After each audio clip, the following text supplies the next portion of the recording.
Hello everyone, welcome to my channel. So as you've probably seen, I've been getting really into RC cars lately.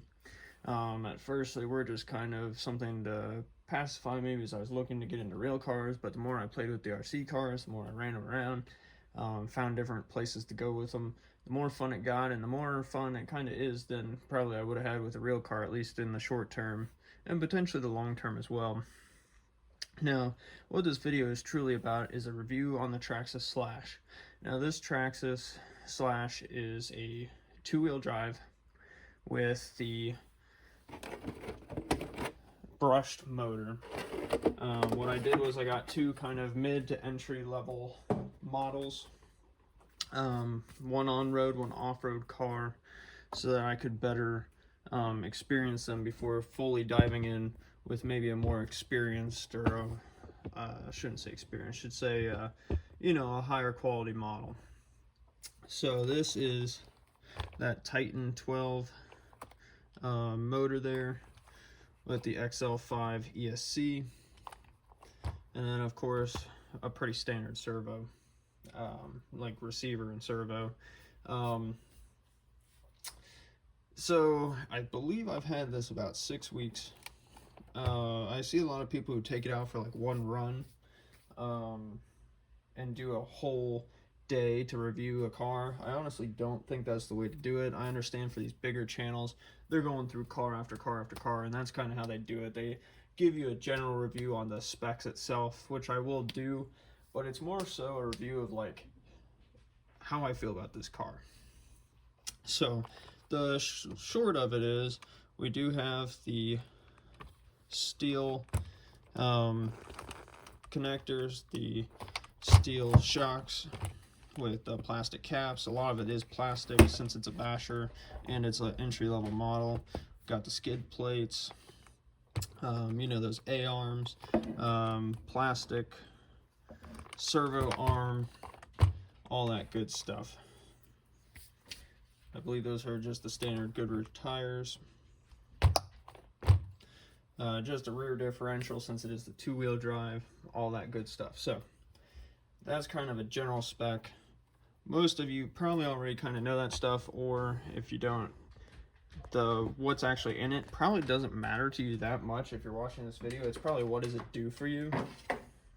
And another good feature, clipless body. I think that's pretty sweet. I'm gonna try to put up some footage of it when I'm talking about it, but the long portion of this video is more so, okay, how do I feel about this car? So I spent about $240 on it. Came with the radio, came with the car, came with a battery and a charger. Of course, I did buy a smart, like the ID charger from Traxxas, and another LiPo battery that I could run with my other car, which we'll talk about in a different video. But this car, two-wheel drive, basher, pretty fast, right? So it's like 30, 35 advertised. I honestly don't have any way of checking the speed, but it is a pretty fast car. I would say that it would keep up with my road racer, which is 35 plus out of the box, and it would be pretty similar to that. So I'd want to say around 30 miles per hour out of the box. Now, bashing it, great. I can throw it off of, really high ledges. I can ramp it up skate ramps. I can kind of like just super awesome, just smooth driving over the edges of ramps. It takes ledges really well, takes hits really well. Say you even nosedive it because you thought you were going to get more speed off of something and you didn't. It takes it really well. The only thing I really had after bashing it was a screw backing out, and that's really it. I haven't had to touch this car maintenance-wise except cleaning it and that one backing out screw. And I have bashed this car. I have sent it off skate ramps. I think I'm more respectful to my cars than some of the bigger YouTubers, because they're really trying to put it through the durability tests, or they just have tons of them. And I don't really want to be replacing parts 24/7. I have no problem working on them, but replacing it's a different story because that costs additional money, not just time. And I'd rather spend my money to upgrade them rather than just fix them. So with the bashing out of the way, the bashing is great. It takes it really well. really no complaints. These the skid plates and the like bumpers are I'm sorry, I'm blanking, but you know, these pieces here really protect the car, really help it against high impact hits. On the road is another thing. So it is very fast.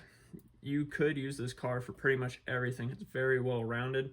The only thing is, with the shocks, you're either going to have a lot of body roll and it's going to slow down your corner turning, or it's actually going to flip over if you get enough air under the body here, kind of on the edges and stuff, or if it you know, just takes the turn too fast and starts lifting, especially with it only being two-wheel drive, is then you only got one tire in contact that can actually produce force to turn the vehicle. So on-roading, high-speed stuff, racing stuff, especially on-road, not the best because of the setup with the shocks and just kind of a little bit of that body being able to catch air. But if you adjusted the shock's height or the shock oil to make it a little bit, you know, less responsive, you know, make it a little bit more viscous so that it's harder to sink into, I do believe that you could turn this into a pretty well-rounded racing car as well, especially since they have the Slash Modified out, which basically is that thing. It's just got a lower front, some different tires, and a little bit more responsiveness to it. So on-road racing, probably like a 6 or 7 out of 10. The bashing, like probably a 9 out of 10. I could give it a 10, but I just haven't full sent it like some people do, and I probably won't. But I will say, like, even the body, like, you can dent this crap. I've dented it. It'll bounce back out. You'll have some little creases, but it looks fine. Especially with the pattern it's got going, you don't really notice the road rash much, or it actually looks kind of cool. Now, when it comes to off-roading, having fun with it as either kind of like an off-road course car or a crawler type of thing, it does both of those really well. Off-road course car, it would do really great because that dirt kind of helps with the ability to slide, and then even kind of tractioning to take turns a little bit better. It's easier to slow down, I feel like, into a turn and kind of shift the weight of the car. The only thing about kind of off-roading or doing rock crawler type of stuff is there's a lot going on under the car here with the A-arms, this protective piece here, the shocks, everything, to where you can get sticks, you know, especially big sticks stuck in between those parts, and it can lock up what's going on in there, create friction and rubbing, and damage things. So I do keep an eye on that, pull out sticks if they get stuck, but it goes over a lot of things really well.